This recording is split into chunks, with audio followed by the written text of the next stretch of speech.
कर्मण्येवाधिकारस्ते मा फलेषु कदाचन मा कर्मफल हेतुर्भूर्मा ते संगो असत कर्मणि।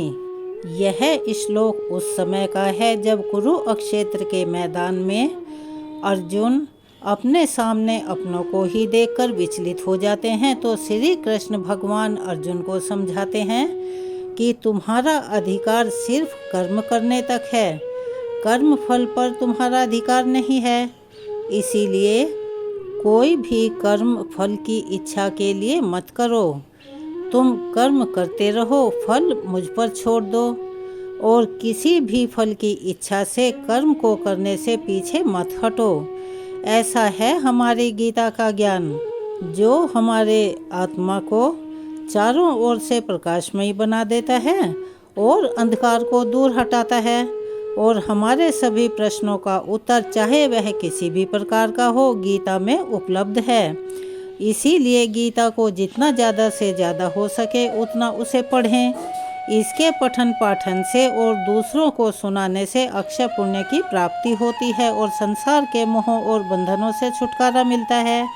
इसी प्रकार गीता के 7वें अध्याय को अगर पितृपक्ष में सुना जाए तो पितरों को मोक्ष की प्राप्ति होती है और वे अपने वंशजों को आशीर्वाद देते हैं। तो चलिए गीता के 7वें अध्याय को शुरू करने से पहले आप सभी से निवेदन है कि अगर आप चैनल पर नए हैं तो आप कृपया चैनल को सब्सक्राइब करें, वीडियो को लाइक करें, ज़्यादा से ज़्यादा शेयर करें, बेल आइकन को भी अवश्य ही दबाएं। कमेंट्स बॉक्स में जय श्री कृष्ण हर हर महादेव अवश्य लिखें क्योंकि आपका ये बहुत छोटा सा सहयोग हमारे मनोबल को बहुत बढ़ाता है और हमारी मदद करता है। इसीलिए आप कमेंट्स भी किया कीजिए। चलिए अब बढ़ते हैं गीता के 7वें अध्याय की ओर। भगवान श्री कृष्ण अर्जुन से कहते हैं, हे पार्थ, मुझ में आसक्त मन वाले योग में निरंतर लगे हुए और मुझ पर आश्रित भक्तजन मुझे संपूर्ण रूप से और बिना किसी संदेह के किस प्रकार जानेंगे, यह तुम मुझसे सुनो। जय श्री कृष्णा। प्रिय श्रोताओं, यह पितृपक्ष का पावन और पवित्र समय चल रहा है जब हम अपने पूर्वजों को स्मरण करके यानी उनको याद करके उनके प्रति अपनी श्रद्धा और कृतज्ञता अर्पित करते हैं। शास्त्रों में ऐसा वर्णित है कि यदि पूरे पितृपक्ष में प्रतिदिन श्रीमद् भागवत गीता के 7वें अध्याय का पठन या श्रवण किया जाए या दूसरों को सुनाया जाए और उसका पुण्य पितरों को समर्पित कर दिया जाए तो उन्हें मोक्ष की प्राप्ति अवश्य ही होती है और उनके लिए सद्गति के द्वार खुल जाते हैं। आज हम सबको यह महान अवसर प्राप्त हुआ है जो कि अति पुण्यदायी फल देने वाला होता है। तो चलिए शुरू करते हैं। एक बार मेरे साथ प्यार से बोलिए, जय श्री कृष्णा हर हर महादेव।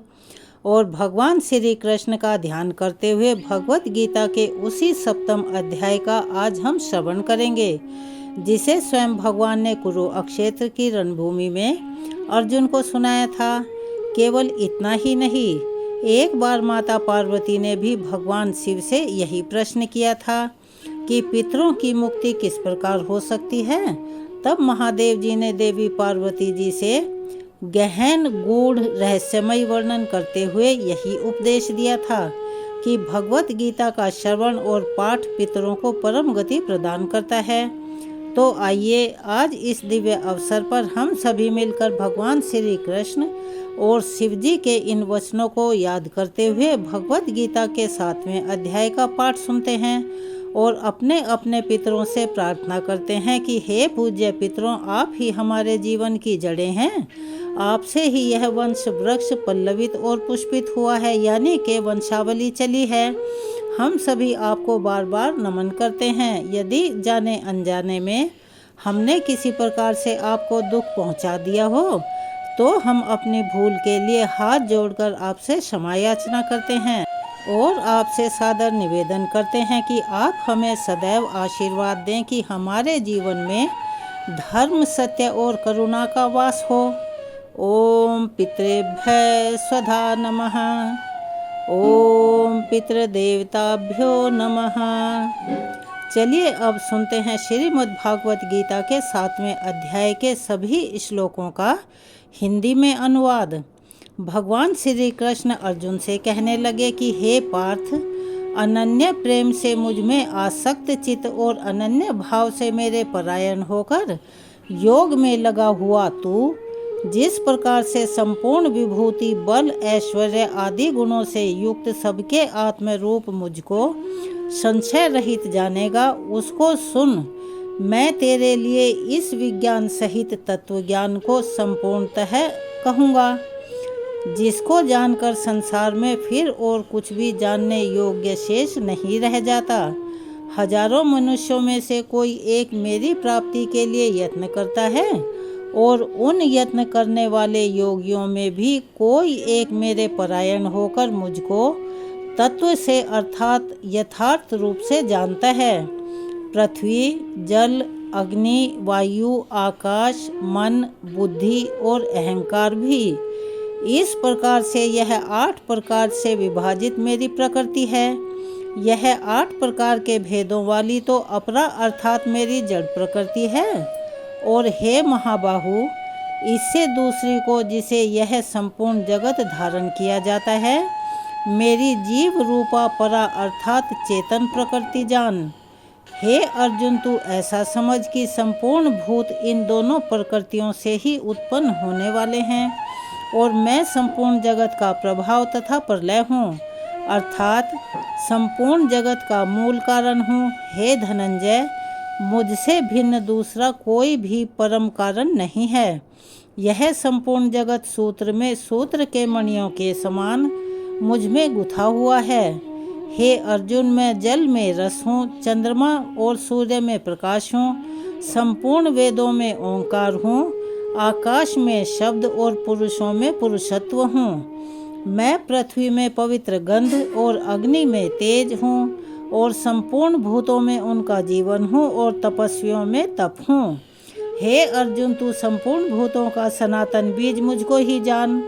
मैं बुद्धिमानों की बुद्धि और तेजस्वियों का तेज हूँ। हे भरत श्रेष्ठ, मैं बलवानों का आसक्ति और कामनाओं से रहित बल अर्थात सामर्थ्य हूँ और सब भूतों में धर्म के अनुकूल अर्थात शास्त्र के अनुकूल काम हूँ। और भी जो सत्वगुण से उत्पन्न होने वाले भाव हैं और जो रजोगुण से होने वाले भाव हैं, उन सबको तू मुझसे ही होने वाले ऐसा जान।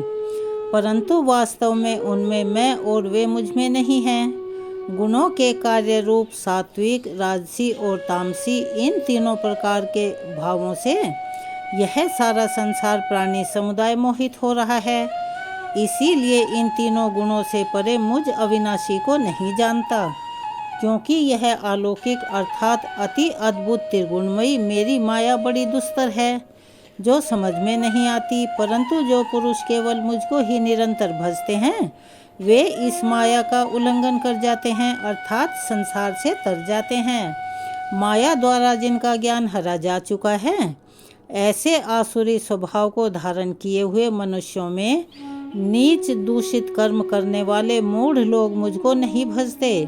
हे भरतवंशियों में श्रेष्ठ अर्जुन, उत्तम कर्म करने वाले अर्थार्थी अर्थात सांसारिक पदार्थों के लिए भजने वाला अर्थात संकट निवारण के लिए भजने वाला, जिज्ञासु अर्थात मेरे को यथार्थ रूप में जानने की इच्छा से भजने वाला और ज्ञानी, ऐसे 4 प्रकार के भक्तजन मुझे भजते हैं। उनमें नित्य मुझ में एकाकी भाव से स्थित अनन्य प्रेम भक्ति वाला ज्ञानी भक्त अति उत्तम है, क्योंकि मुझको तत्व से जानने वाले ज्ञानी को मैं अत्यंत प्रिय हूँ और वह ज्ञानी मुझे अत्यंत प्रिय है। यह सभी उदार हैं, परंतु ज्ञानी तो साक्षात मेरा ही स्वरूप है, ऐसा मेरा मत है। क्योंकि यह मदमत मन बुद्धि वाला अज्ञानी भक्त अति उत्तम गति स्वरूप मुझ में ही अच्छी प्रकार से स्थित है। बहुत जन्मों के अंत के जन्म में तत्व ज्ञान को प्राप्त पुरुष सब कुछ वासुदेव ही है। इस प्रकार मुझको भजता है, वह महात्मा अत्यंत दुर्लभ है। उन भोगों की कामना द्वारा जिनका ज्ञान हरा जा चुका है, वे लोग अपने स्वभाव से प्रेरित होकर उस नियम को धारण करके अन्य देवताओं को भजते अर्थात पूजते हैं। जो सकाम भक्त जिस जिस देवता को स्वरूप को श्रद्धा से पूजना चाहता है, उस भक्त की श्रद्धा को मैं उसी देवता के प्रति स्थिर करता हूँ। वह पुरुष उस श्रद्धा से युक्त होकर उस देवता का पूजन करता है और उस देवता से मेरे द्वारा ही विधान किए हुए उन इच्छित भोगों को निसंदेह प्राप्त करता है। परंतु उन अल्प बुद्धि वालों का वह फल नाशवान है और वे देवताओं को पूजे जाने वाले देवताओं को प्राप्त होते हैं, और मेरे भक्त चाहे जैसे भी भजें, अंत में वे मुझको ही प्राप्त होते हैं। आप जानिए कि भगवत गीता के 7वें अध्याय में भगवान के प्रभाव और स्वरूप को ना जानने वालों की निंदा और जानने वालों की महिमा का वर्णन किस प्रकार किया गया है। भगवान श्री कृष्ण कहते हैं, बुद्धिमान पुरुष मेरे अनुत्तम अविनाशी परम भाव को ना जानते हुए मन और इंद्रियों से परे मुझ सच्चिदानंद घन परमात्मा को मनुष्य की तरह जन्म लेकर व्यक्ति भाव को प्राप्त हुआ मानते हैं। अपनी योग माया से छिपा हुआ मैं सबके सामने प्रत्यक्ष नहीं होता, इसीलिए वह अज्ञानी जन समुदाय मुझ जन्म रहित अविनाशी परमेश्वर को नहीं जानता, अर्थात मुझको जन्मने और मरने वाला समझता है। हे अर्जुन, पूर्व में व्यतीत हुए और वर्तमान में स्थित तथा आगे होने वाले सब भूतों को मैं जानता हूँ, परंतु मुझको कोई भी श्रद्धा भक्ति रहित पुरुष नहीं जान सकता। हे भरतवंशी अर्जुन, संसार में इच्छा और द्वेष से उत्पन्न सुख दुख आदि द्वंद्व रूप मोह से संपूर्ण प्राणी अत्यंत अज्ञानता को प्राप्त हो रहे हैं, परंतु निष्काम भाव से श्रेष्ठ कर्मों का आचरण करने वाले जिन पुरुषों का पाप नष्ट हो गया है, वे राग द्वेष जनित द्वंद्व रूप मोह से मुक्त दृढ़ निश्चयी भक्त मुझको सब प्रकार से भजते हैं। जो मेरी शरण होकर जरा और मरण से छूटने के लिए यत्न करते हैं, यानी कि कोशिश करते हैं, वे पुरुष उस ब्रह्म को, संपूर्ण अध्यात्म को, संपूर्ण कर्म को जानते हैं। जो पुरुष अधिभूत और अधिदेव सहित तथा अधियज्ञ सहित अर्थात सबका आत्मरूप मुझे अंत काल में भी जानते हैं, वे युक्त चित्त वाले पुरुष मुझे जानते हैं, अर्थात मुझ में लीन हो जाते हैं, मुझे प्राप्त हो जाते हैं। तो भक्तों, इस प्रकार भगवत गीता के 7वें अध्याय का पाठ यहाँ समाप्त होता है। अब हम सभी भगवान शिव और देवी पार्वती के मध्य हुए पितरों के दिव्य संवाद की कथा भी आपको सुना रहे हैं। भगवान शिव देवी पार्वती जी से कहते हैं कि हे पार्वती, अब मैं तुम्हें श्रीमद् भागवत गीता के 7वें अध्याय की महिमा सुनाऊंगा, जिसे सुनकर ऐसा लगता है कि कान दिव्य अमृत से भर गए हों। पाटलिपुत्र एक बड़े नगर का नाम है, जिसके कई विशाल द्वार हैं। उसी नगर में शंकुकर्ण नाम का एक ब्राह्मण रहा करता था। उसने व्यापारी का व्यवसाय अपना लिया था और बहुत सारी धन संपदा इकट्ठी कर ली थी, परंतु उसने कभी किसी प्रकार का कोई धार्मिक कार्य भगवान के निमित्त नहीं किया था, न ही अपने पूर्वजों के निमित्त आवश्यक कर्मकांड किए थे। इस प्रकार से वह बहुत धनवान हो गया था, इतना धनवान कि बड़े से बड़ा राजा भी उसके घर पर आकर भोजन करते थे। शंकुकर्ण अत्यंत कंजूस था और उसने अपना धन भूमि में दबाकर छिपा रखा था। एक बार वह ब्राह्मण जब अपने बच्चों और अन्य संबंधियों के साथ अपने चौथे विवाह के उद्देश्य से जा रहा था, तो वे रात्रि विश्राम के लिए एक स्थान पर रुके, और जब वह सो रहा था तो एक जहरीले सर्प ने आकर उसे डस लिया। जब उसके पुत्रों और संबंधियों को पता लगा कि उसे सर्प ने डस लिया है, तो उन्होंने वैद्यों और मंत्र जापकों को बुलवाया, परंतु कोई भी शंकुकर्ण की सहायता नहीं कर सका और शीघ्र ही उसकी मृत्यु हो गई। इसके बाद उसे एक प्रेत सर्प का शरीर धारण करना पड़ा। वह केवल अपने धन के विषय में ही सोचता रहता था। जिंदा था तब भी और मर गया तब भी, जो उसके घर के पास ही गड़ा हुआ था। उसने अपने परिवार के सदस्यों को भी अपने छिपे हुए धन के बारे में कभी नहीं बताया था। प्रेत सर्प के रूप में भी वह उसी स्थान पर निवास किया करता था जहां उसका धन गड़ा हुआ था, ताकि कोई और उस धन को ना ले जा सके। लेकिन सर्प योनि तो सर्प योनि है। कुछ समय बीतने के बाद प्रेत सर्प के जाल में फंसकर, यानी कि उस योनि में रहते रहते थक चुका था। तब उसने अपने पुत्रों को स्वप्न में दर्शन देकर सहायता करने का अनुरोध किया। अगली सुबह जब उसके आलसी बेटे जागे तो उन्होंने एक दूसरे को अपने देखे हुए स्वप्न के विषय में बताया। उसके एक बेटे ने हाथ में एक बड़ा सा खुदाई करने का औजार यानी कि कुदाल ली और अंदाजे से उस जगह पर गया जो उसे स्वप्न में दिखाई दी थी और जहां उसके पिता ने बताया था कि वह वहां रहता है। वहां पहुंचकर उसे यह एहसास हुआ कि उसे तो ठीक ठीक पता भी नहीं था कि धन आखिर गड़ा कहाँ हुआ है। वह बेटा बहुत लालची था तो उसने बहुत देर तक उस छुपे हुए धन को ढूंढने का प्रयत्न किया। आखिरकार उसे एक सांप का बिल दिखाई दिया जिसे उसने तुरंत खोदना शुरू कर दिया और थोड़ी ही देर में एक बहुत बड़ा और भयानक सर्प उस बिल से बाहर निकला और वह इंसानी आवाज में बोला, अरे मूर्ख, तुम कौन हो और यहाँ किस लिए आए हो? तुम्हें किसने भेजा है और तुम इस जगह खुदाई क्यों कर रहे हो?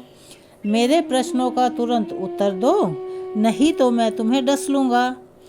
तब उस पुत्र ने उत्तर दिया कि पिताजी, मैं आपका पुत्र हूँ और मेरा नाम सुनंग है।